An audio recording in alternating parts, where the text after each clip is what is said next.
Good afternoon, good evening. My name is Jim Wabandato. I am a program officer with the Indian Land Tenure Foundation. With the COVID pandemic, it has kept us off the road.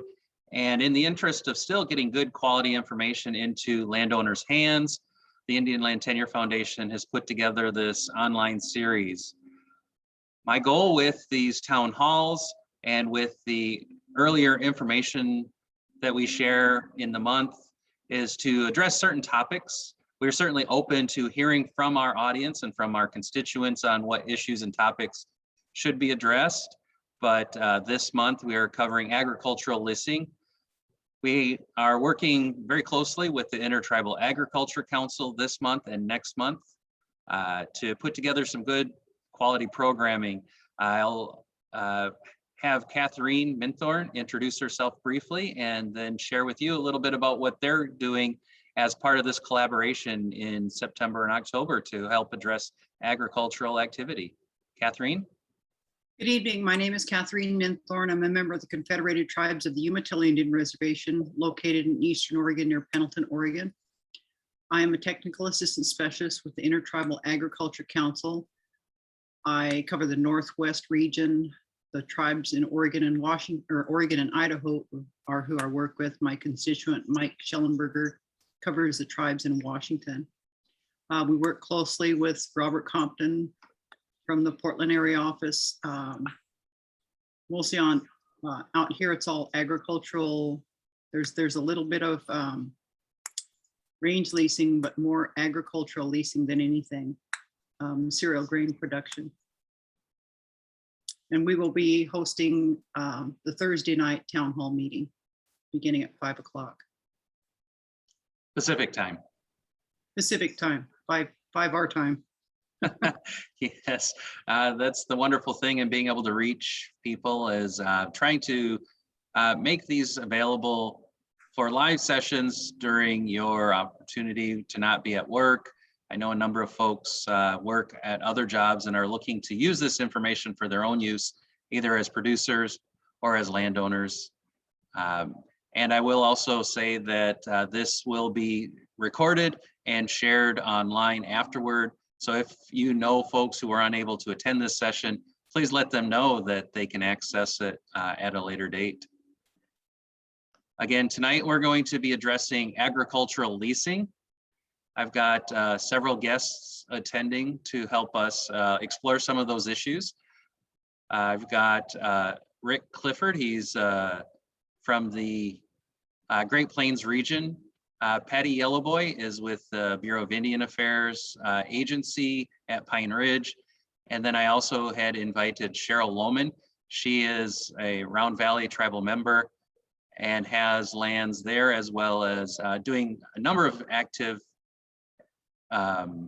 uses with her public domain allotment and the former Malheur Indian Reservation near Burns Paiute tribal lands.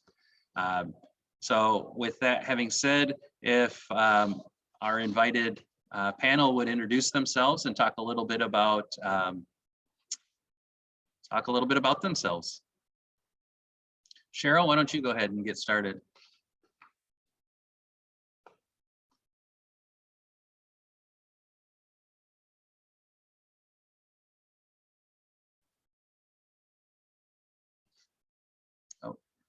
Cheryl, did you take your mute off?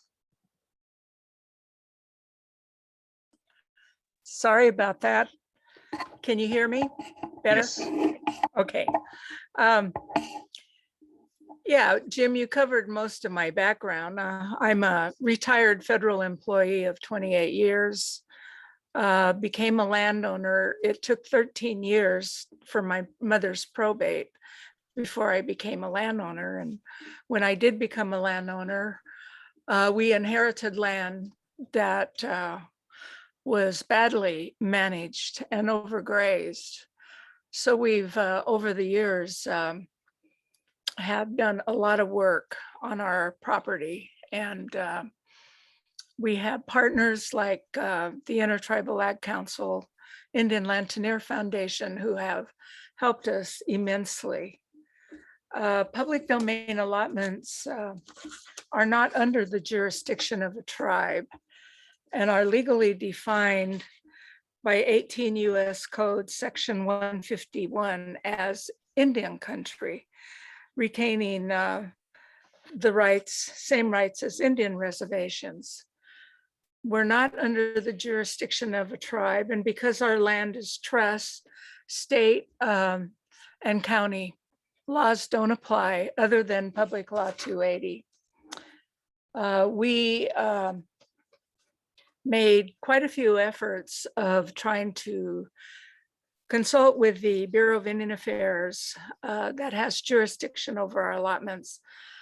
And we weren't successful, so we went ahead and notified the Bureau that we were going to implement owner-managed interests. And we also, because we aren't a tribe and can't enact laws, we formed a nonprofit.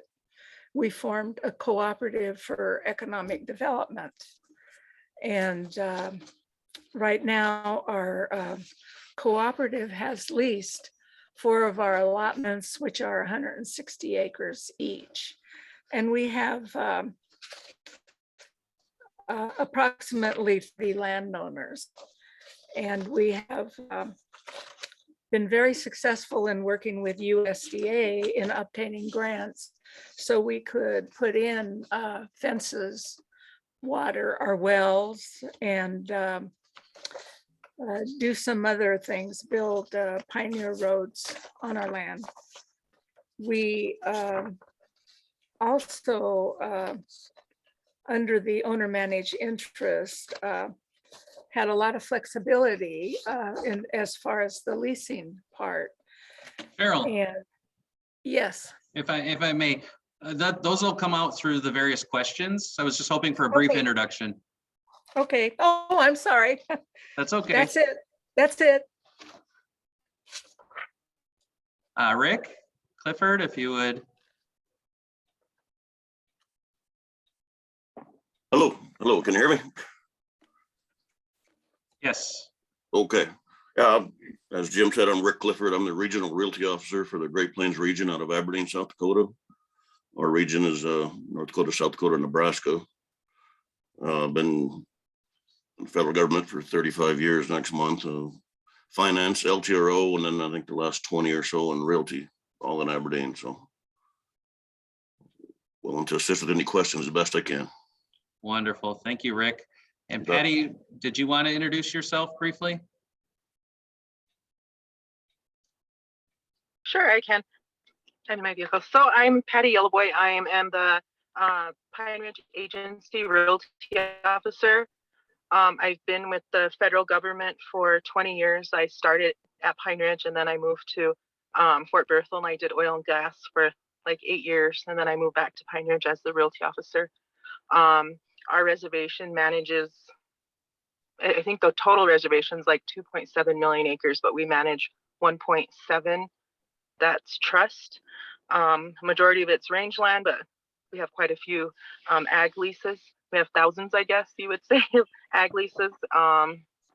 So quite knowledgeable about the ag leasing, and we have checkerboard leases of tribal and allotted. So if you have questions. Wonderful. Thank you. And again, I do want to apologize to Cheryl for kind of cutting her off. Well, that's fine. You've got No problem. great stories to tell. And I usually like to start these town halls with some of the more basic questions, and then we can build into some of the complex topics, because again, Cheryl's story, I think, can be very instructive to a lot of landowners and to a lot of ag producers. So we'll get to the owner managed interests in due course. I'd like to start with, again, something fairly basic so that we can all speak from the same language. So the first question I have are, what are some of the most important aspects of the leasing processes that landowners and ag producers should know? And I kind of put that primarily to Rick, but if Patty or Cheryl has comments on some of those important aspects of the leasing process. But Oh, some of the most important aspects. That's a good question. I mean, I think the landowner should try to familiarize themselves with appropriate regulations under which the BIA, oversees their lands. For the most part in our region, the majority of the leases are let through negotiate or a lot or advertisement. After we send a 90-day notice and gain the consent authority to consent on behalf of the owners. There's a 90-day notice that goes out to the owners of two or more, or any tract that's undivided interest, more than one owner. Mhm. And it's just basically a notice of telling them that if they have 90 days to negotiate a lease with a lessee of their choice and bring it in for our review and approval, otherwise we intend to advertise and lease the lands on their behalf. So what is the biggest difference between a negotiated lease and the advertised sale? Well, the landowners, if there's not too many of them, or regardless of how many there are, if they can get at least a simple majority of them, anything greater than 50% of the undivided interest, if they can agree with a lease with the lessee of their choice and bring it in with the proper consents, we'll likely approve it. Mhm. But it's not as difficult to advertise or to negotiate an ag lease when, there's just 2 or 3 owners or something like that. But when it gets to be 40, 50, 500 owners sometimes or more, it becomes very difficult. You don't even know where anybody is. Sometimes you're a co-owner or somebody that you're not even related to at all. You don't even know on the slightest bit. So it's a little tougher to negotiate a lease, but it can be done. Mhm. But that's why the BI steps in. Anytime there's more than one owner, the chances they may not agree on who they're going to lease to. So then to get the lands under production and generate income for the owners, we'll go ahead and send that 90-day notice in advance of a lease. After the 90th day, then we acquire the consent authority pursuant to what they call 25 USC 380. And we'll advertise the lands and award it to the highest responsible bidder. So if I understand what you're saying with a 90-day notice, that's expressing the intent of the Department of Interior to advertise for a lease? Correct. Yep. Okay, It's given the 90 days, is given the landowners 90 days to negotiate a lease of their own. okay. Otherwise, we're expressing our intent to advertise and enter into a lease on their behalf. Okay. No, that's good to know. That's one of the important things. So go ahead.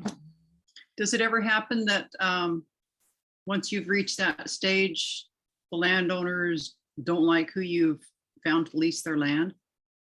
Yes, I mean, they actually have the right to appeal the lease, but if they don't take action within those 90 days, like I said, the Bureau kind of acquires the consent authority on their behalf. But anytime we approve a document like an agricultural lease, it's appealable by both parties, the lessee and the landowners. Now you But I said mean- you said that Interior acquires that right to, is there a law or is that part of the regulation that spells that out for landowners to better understand? Yeah, both. I mean, it comes from statute 25 USC 380, but it's built into the regulations in the Okay. 162 agricultural leasing regulations. Okay, And there's other circumstances where the BIA can grant consent to a lease on behalf of owners, orphaned minors, whereabouts unknown, non-compos mentis individuals, lands in estate status, the heirs are, the owner is deceased, but the heirs have not yet been determined. Mhm.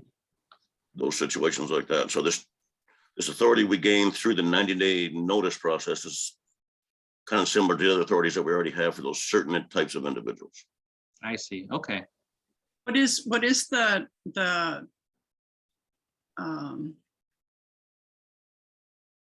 for land that's in probate? It's can be leased by the Bureau of Indian Affairs? Yes, when there's an undivided ownership interest in, in probate, if the estate interest is needed to get us past the 50% we needed, greater than 50% we needed, the superintendent can consent on behalf of that owner, should he or she choose to do so. And then when it's 100% estate status, say a solely owned tract, but it's in the state status, then the BI superintendent acts on behalf of the estate and decides whether to consent to a lease or not. Well, those leases are limited to 2 years in duration. Okay. That way, hopefully the probate will be final by then and the new owners can decide what they want to do with their land at that point. But like someone was saying earlier, sometimes 2 years is not even enough for probate. Mhm. Probate doesn't go that fast. So, Sometimes it does not. so on the 2-year probate lease, someone can go, like, could I go out and lease 150, 160 acres and then turn around and lease it to a farmer to be farmed? Or does it have to be directly leased to the farmer? Subleases are allowed, but they have to be consented to by the same requisite majority in the regulations now and approved by the Bureau. So we can set your lease up, so subleasing, mortgaging, signing, all that's an option. But under our newest version of 162 regs, it has to come back to the owners for consent. There is a way we can actually build the consent into the lease itself. We do that quite a bit for residential leasing. Most anybody gets a residential lease and plans on building on it, it's gonna need a leasehold mortgage Mhm. to purchase a home or something like that. Construct a home, so a lot of times we'll build that right into the residential lease itself. So when the owners consent to the residential lease of their lands, they're also consenting to the fact that the lessee has the right to issue a leasehold mortgage on the property. Okay. So same thing can occur in agricultural leasing, but in agricultural leasing is not usually built in up front. You usually have to come back to the Bureau if you're gonna sublease it, assign it, mortgage it, things like that. Come back to the Okay. landowners and then a Bureau, sorry. So I'm going to switch a little bit. What does, because you talked about negotiated lease, there is also the ability with the advertised lease. So when the terms for an advertised lease are put together, is that kind of on a standardized form that the Bureau of Indian Affairs uses? And is that going to be fairly different than what a negotiated lease might look like? It certainly can be. I mean, most of our advertised leases are going to be real similar in nature. You know, the agency's likely going to have a market analysis to establish the fair minimum rental. We'll try not to accept anything less than that. Sometimes we'll even advertise or announce that under an advertisement, but they're mostly going to be 5-year leases at most places. Anything over 5 years has to have a rental review. So we try to steer clear of those if we can. Mhm. And we're going to advertise which part of the tract is for irrigated cropland, dry farmland, pasture land, and hayland. We'll break out so the prospective lessees know what they're bidding on. And there'll probably be a separate fair minimum rental for each class of those lands. And then we'll accept sealed bids. So, but I mean, most of the rules are going to be all the same for the advertised leases we enter into and the negotiated leases, because we follow the same regulations. Just how we get there, how we identify a lessee is different, whether we advertise and accept bids or whether the owners go out and negotiate privately. And One you la- also have to take, just to add to that, you also have to take into account that the tribe may own majority of the land. So the tribe has their own laws and regulations that they use in order for them to get sealed bids or negotiated leases. Like for instance, our tribe just recently did Indian preference bidding. So meaning we have to work into our bids a certain time frame for native contractors to come in and do a Indian preference bid so that they can match the high bid of a non-member. And I think with land buyback, a majority of the land has become like majority tribal owned. Now you had mentioned that. Now I'm quite familiar that works on tribal land. Now you're saying if the tribe has a majority interest in an allotted parcel, that they should be able to or will be able to exercise that authority? So how that works with us is as long as the tribe has 100% ownership or, you know, a fair majority, they can access that, I guess, use that Indian preference, but they had to notify the owners in advance and say, hey, this is what we're doing with our land. Would you guys like to participate or do you not want to participate in this process? If you don't, then, you know, let the Bureau know. And it's up to an individual allotted owner, but a lot of the times their interest is so small, it probably wouldn't make a difference, but they still have to get notified and be given notice. Okay, that's good information to know. Thank you.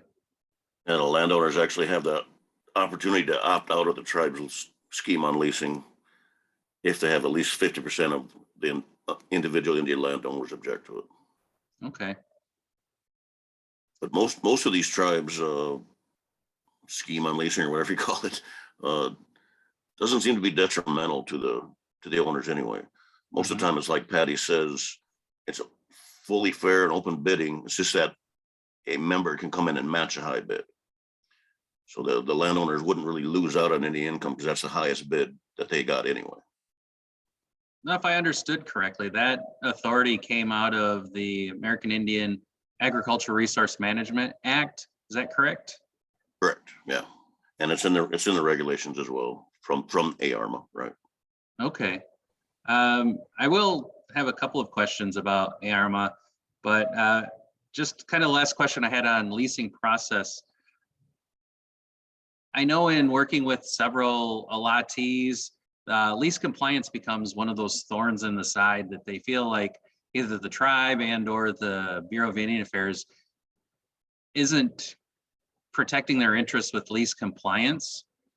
Is that something that, I guess more specifically, how would a landowner lodge their complaint, or where would they go to address where they feel that the lease is not being complied with, whether it be trespass, overgrazing, or other activities? They would call Patty Yellowboy. No, I'm just kidding. They should start with their local superintendent, whatever superintendent's over the land that they're interested in. If they don't get a resolution satisfactory from the superintendent, then they can elevate it to the regional director of that region. That is a common complaint. I mean, there's a lot of acres and not a lot of lease compliance people in the Bureau to handle it all. So on some smaller reservations, it's not quite an issue. They can visit each parcel once or twice a year. On some larger reservations, it may take 2.5 hours to get to some of these parcels. So it's hard for the BI to police them as adequately as we should. In doing that, is there, with pictures, or I guess, how should a landowner document some of the compliance issues? Well, I think they can certainly take photos and everything, but just write down their concerns so that the superintendent understands what it is that they feel is out of compliance with the lease of their land. Okay, You know, if they think it's being overgrazed, if they think on agriculture leasing, sometimes they think the farming's occurring well inside their parcel when it should be elsewhere, things like that, trespass, things like that. Or if it's not being utilized for the purpose that it was supposed to be utilized for, you know, we granted them a grazing permit and they're out there farming it or something, things like that. sure. Yeah, any concerns they have, really. I do have a question from the audience. The question is primarily, I think, for you, Rick, but is the Bureau of Indian Affairs issuing an invoice for 1 year land use because of the pandemic instead of using lease contracts? Not that I'm aware of. I believe we're still doing leasing as per regular. Okay, I mean, there is such a thing. We could have a 1 year lease. I mean, but if we did, we'd issue a single invoice. But most of our leases are agricultural leases anywhere billed annually.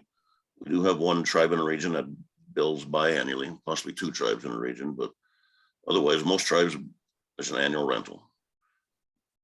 But I don't think Okay. we're doing anything different because of COVID as far as billing, unless Patty is aware of something.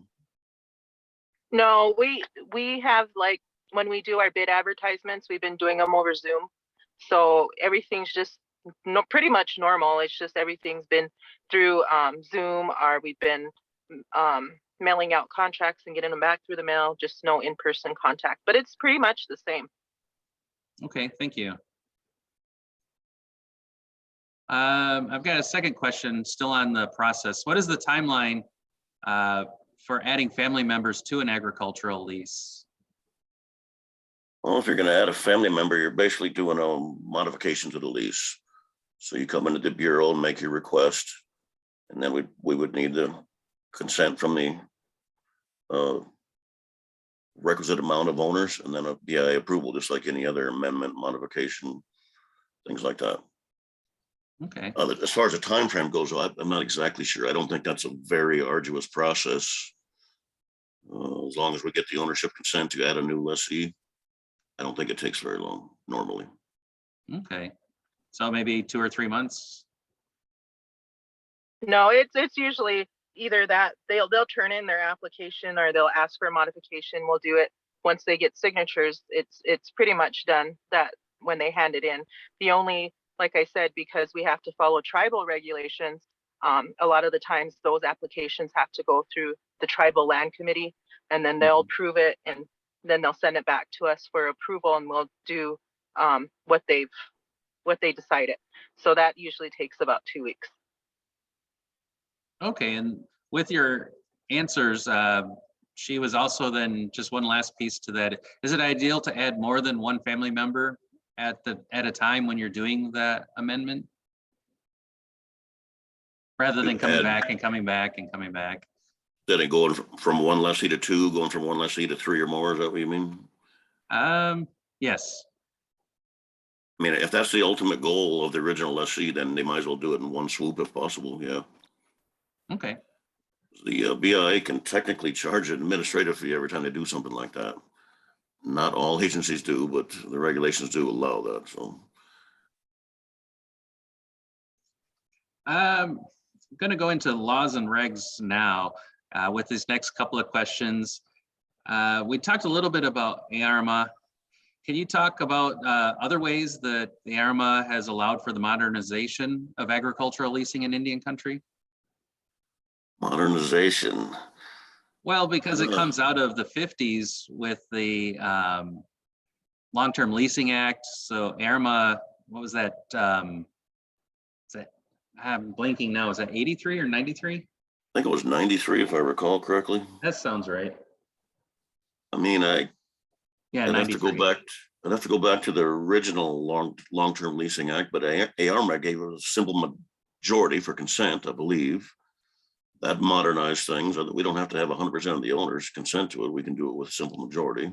ARMA authorized the agricultural resource management plans at the agencies, which is kind of an overall plan that was put together in close concert with the tribe as to how our overall plan for managing agricultural lands in the reservation. Other than that, I can't think of anything that really modernized that, but I'm sure there's more. I'm just drawing a blank here. Well, because then I did read that subpart B of part 162 in the regs codified or put in writing some of the things that came out of ARMA, but also ARMA sounded like it also did a little bit of the other way too, where it took some of the regulatory practices and finally put them in place so that it was clear for all parties actually to the agricultural leasing process. Does that sound about right? Or is that correct? True. I think they made a little mistake when they did these surface leasing regulations, 162 in general. There's a general provisions in 162 that starts out with, but when you read that, it says it doesn't apply to agricultural leases. I think the reason it doesn't apply to agricultural leases, the intent anyway, was that other leases like residential, business, wind and solar resource leases, and oil and gas outside of certain agencies all require consent on a sliding scale based out of ILCA 2000 and ARMA. If there's so many owners, you need so much percent on down. The highest percent needed is 90% on down to simple majority. But through ARMA, there was already a consent authority there from simple majority, so it didn't change the majority scale for agricultural leases. So it looks like the Scriveners put in this general provisions, and then they moved on to subpart B, like you said, the agricultural stuff. But there's a lot of stuff in the general provisions that still do apply to ag leases that are no longer there anymore. Things that talk about fee interests and what happens when you have a life estate and things like that. And there's just a lot of general things when we try to answer appeals.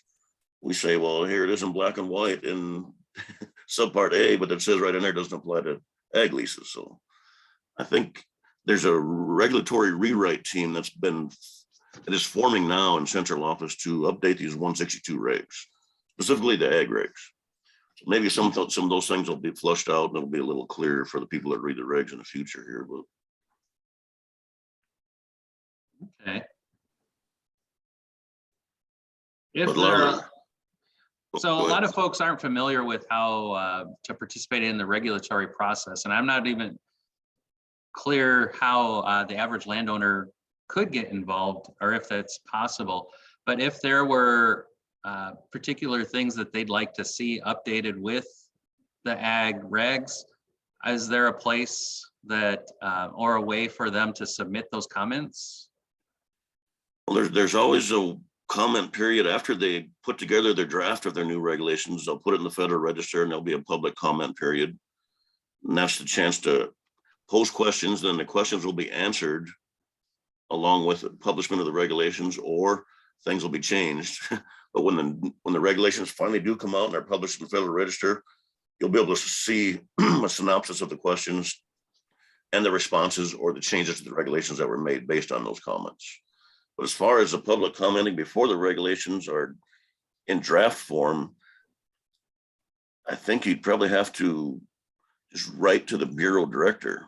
Mm-hmm. I don't know if we have an actual portal or a specific email address for public comments on regulations that aren't even drafted yet, but I could be wrong. I'd have to check into that.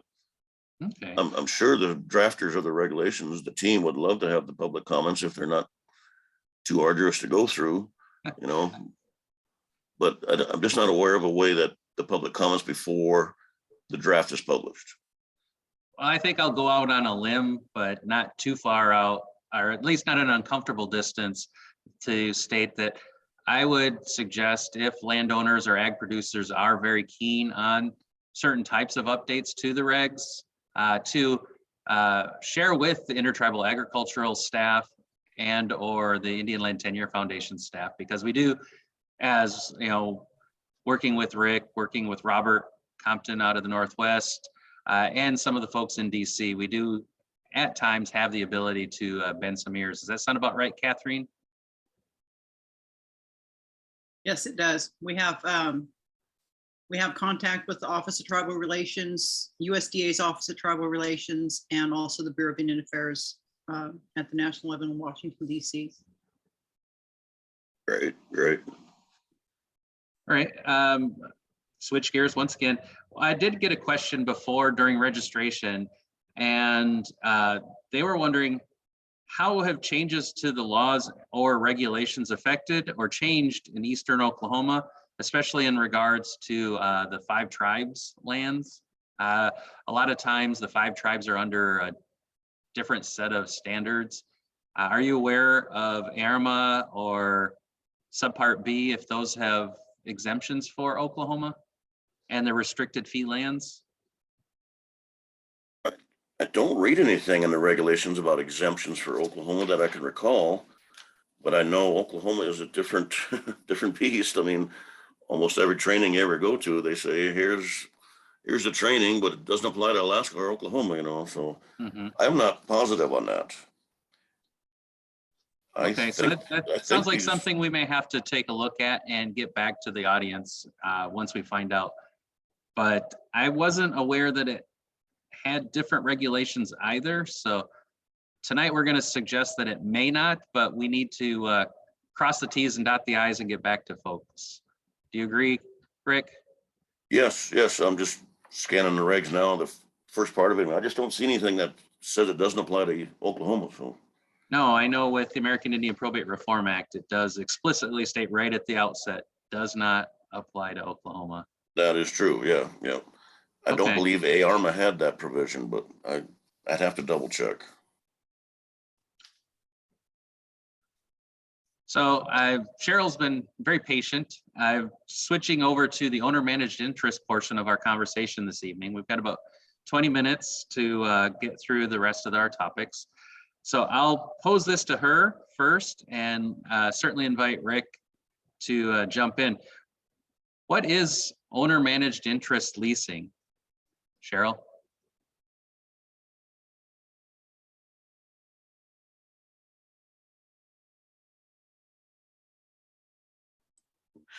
Glad I was muted.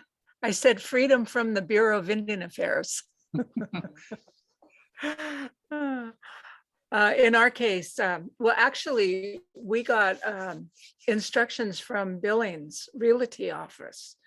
They provided a pamphlet to us, which I can share with you if you like, or email you a copy.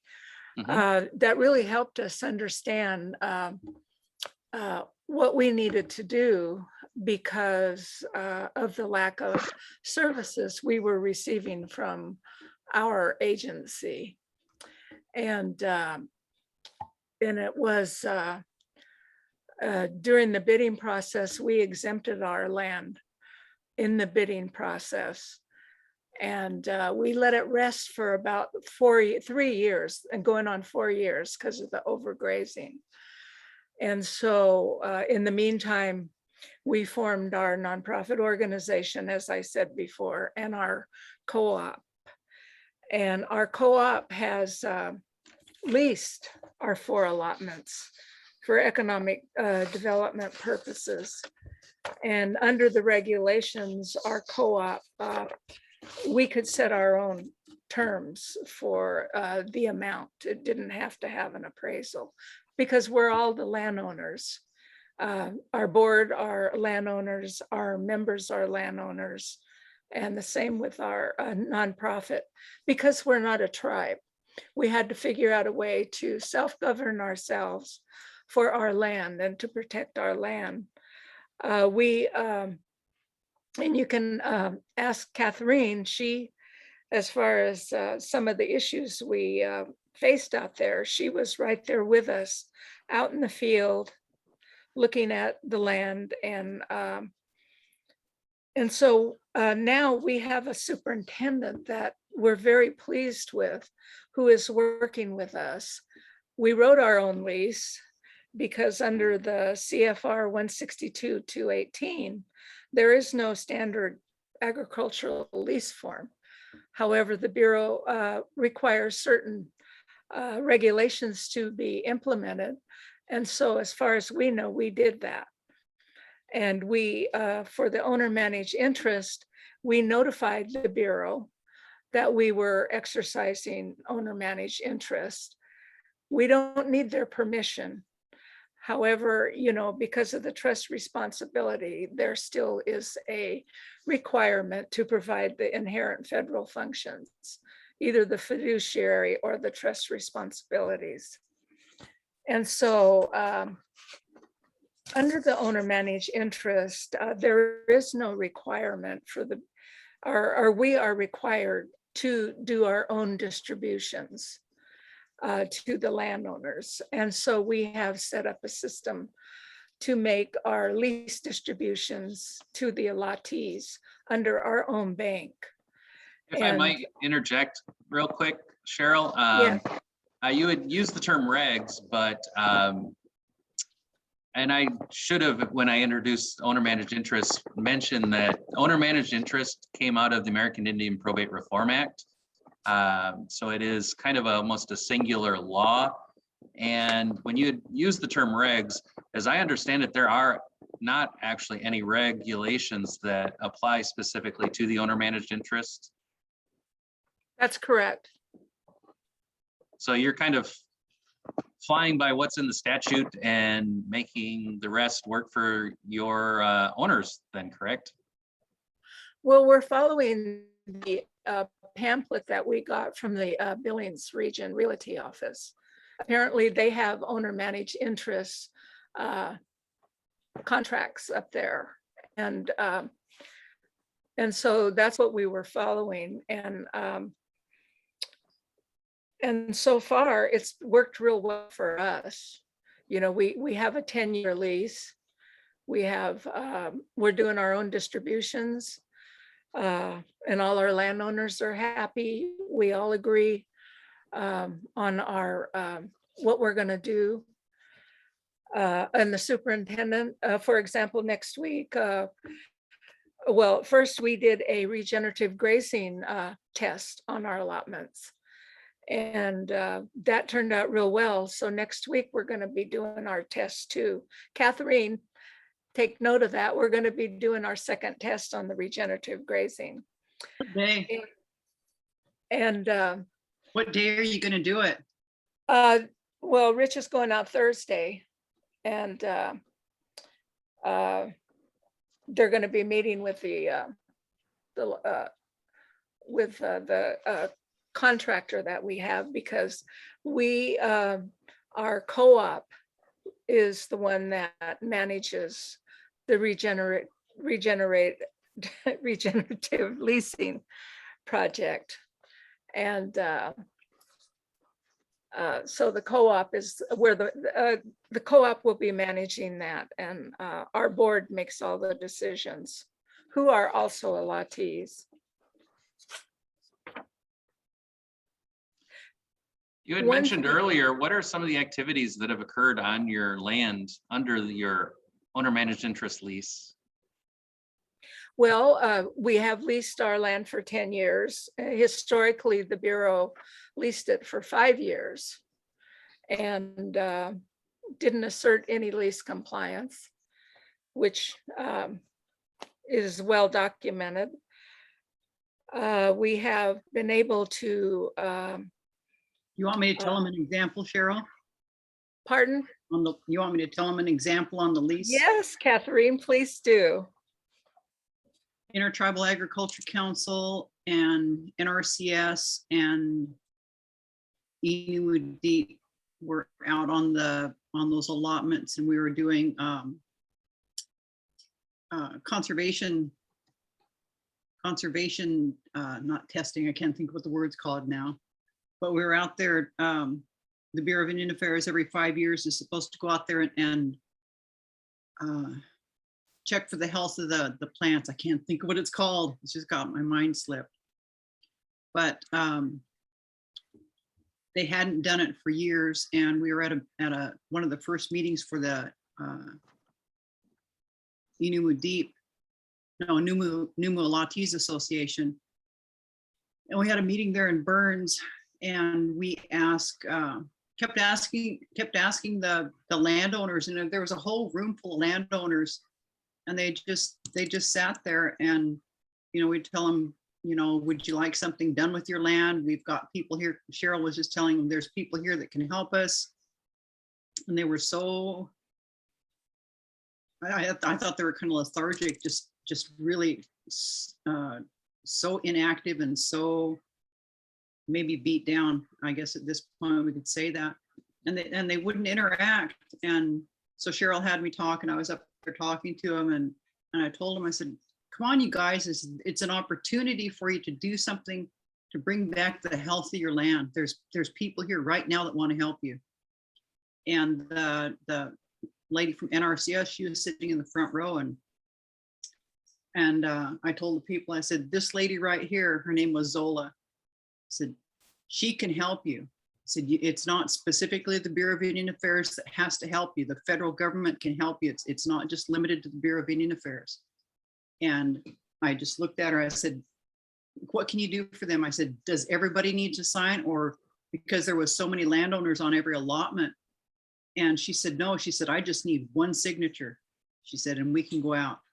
So there was one gentleman, he came up and he had, I think 7 or 8 interests in various allotments, and he signed up, and boy, and then all the rest of them,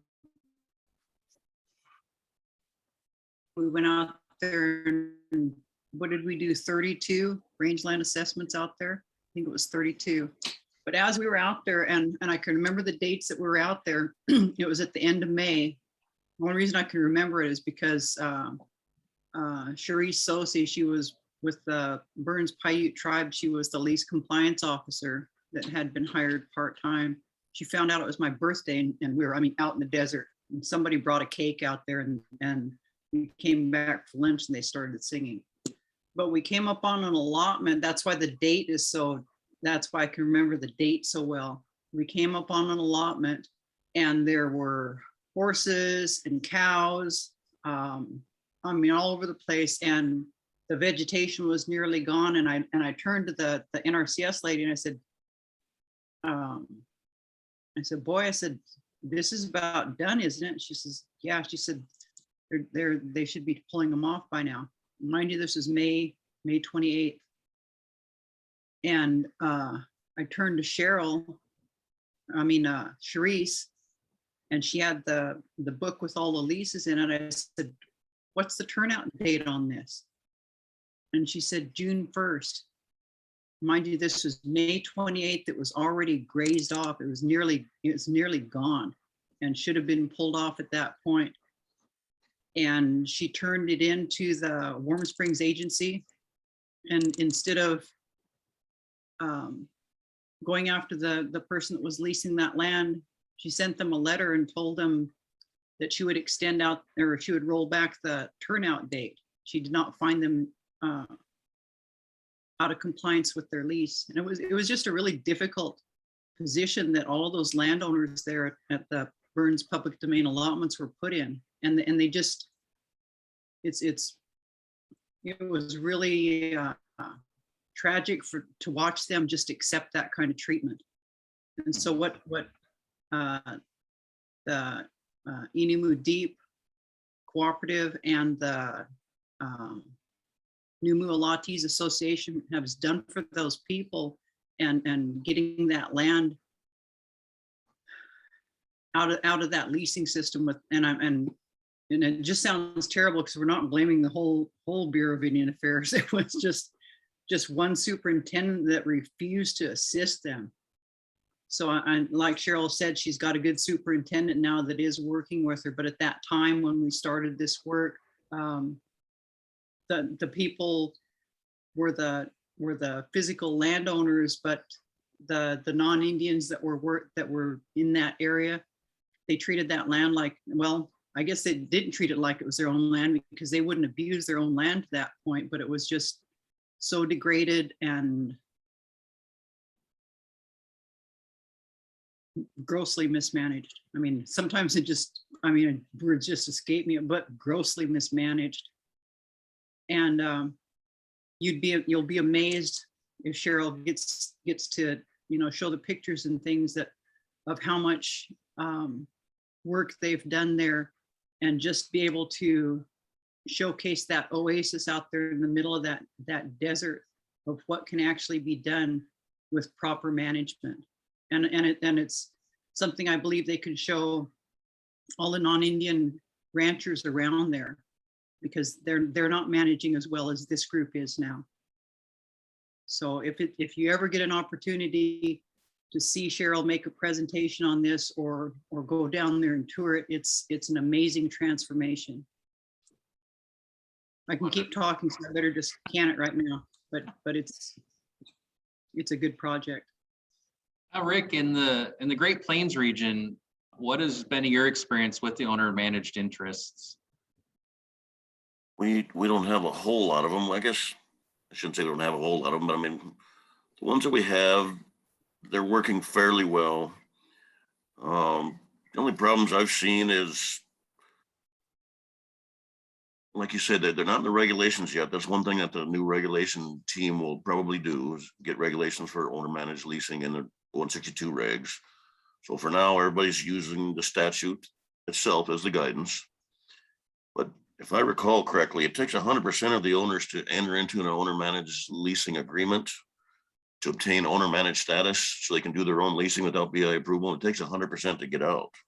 So as the dynamics of the ownership changes, sometimes that leaves certain owners wanting out and can't get out. Now, a lot of families have what I call them alpha wolf in the family. Sometimes that person takes over and runs everything, and some of the other family members aren't getting their lease rentals. And that's really when they come to the BIA to ask for our assistance in getting the lease rentals or proper share of lease rentals. We really don't have an involvement there because it's an owner managed status. The only authority we really maintain, even though it's an owner managed status, is the environmental portion of the land.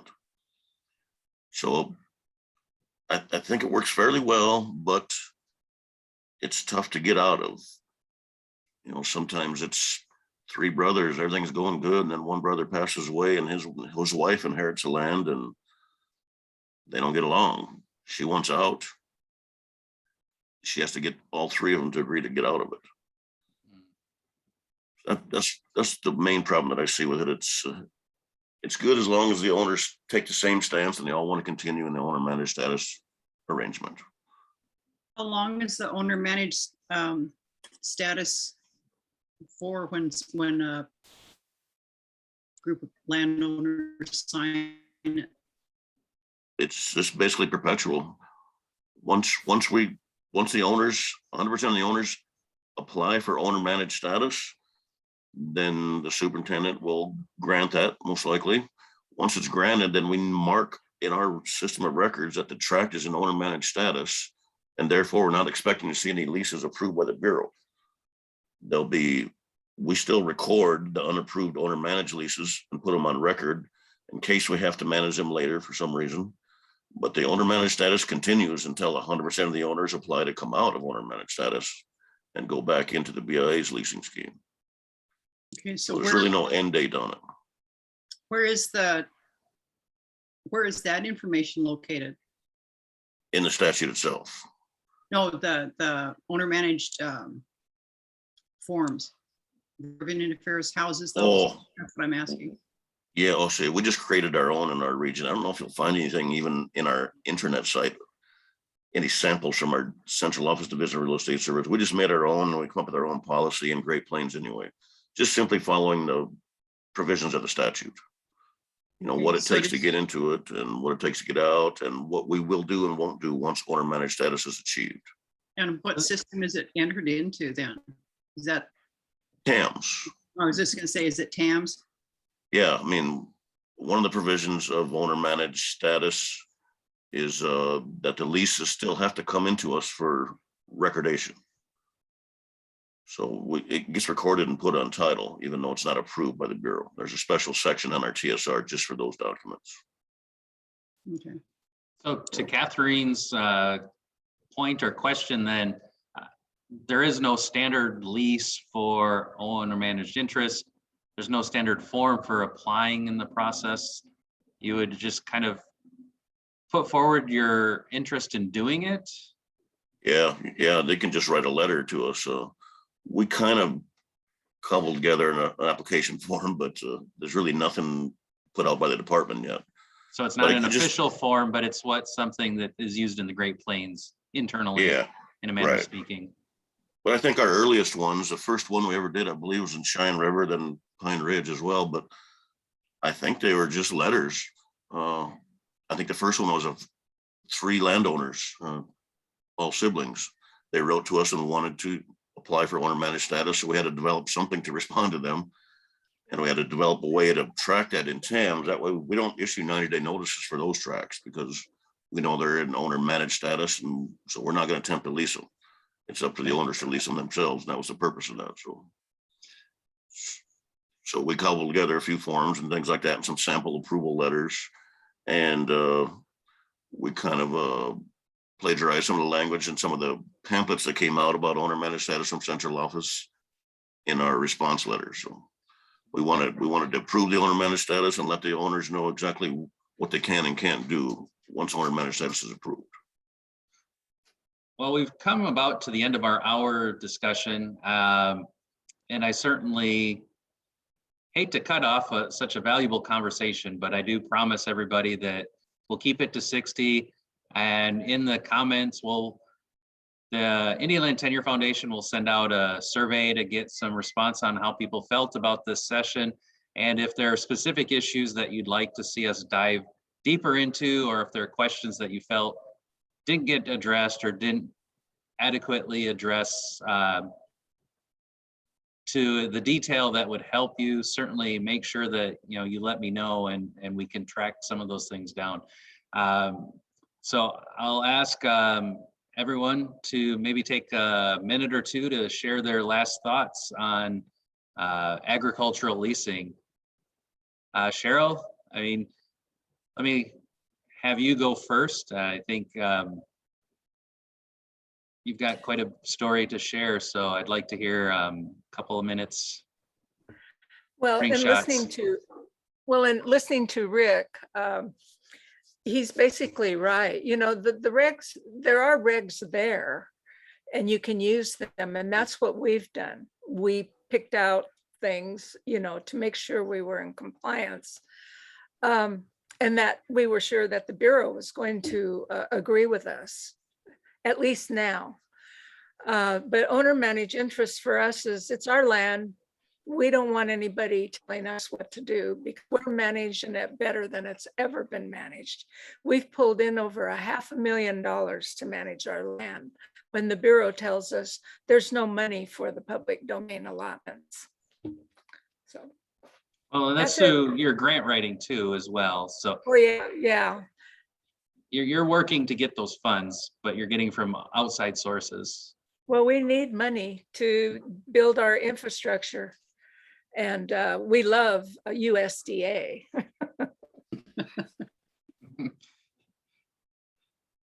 Rick, parting thoughts? Just that, agricultural leasing is a bread and butter of most of these agencies. I mean, outside of a few agencies that have spectacular oil and gas plays, agricultural leasing and grazing permits, that's the number one income revenue. So we like to do everything we can to keep things moving, try to get the highest dollar we can, and afford the landowners with the opportunity to manage their own lands when they choose to do so. Okay. And Patty, did you want to add anything as a parting shot?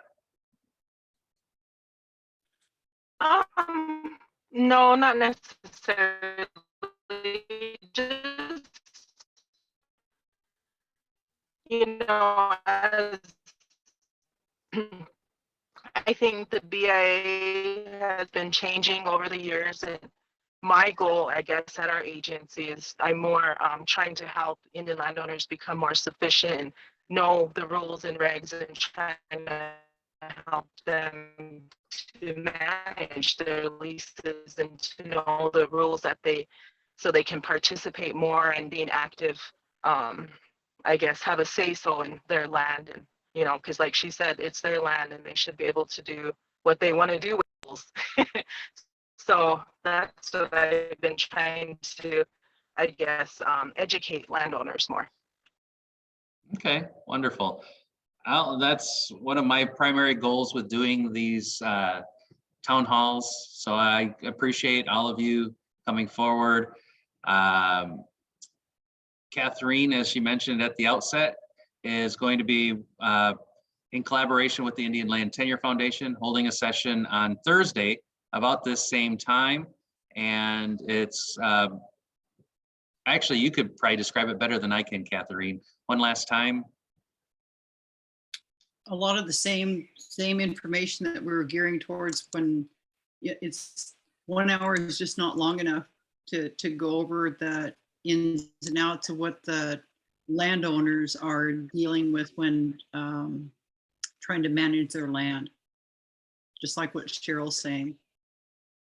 The one thing that I did want to ask, we've got some really excellent speakers here, and 1 hour is a really short time because there's so much to discuss.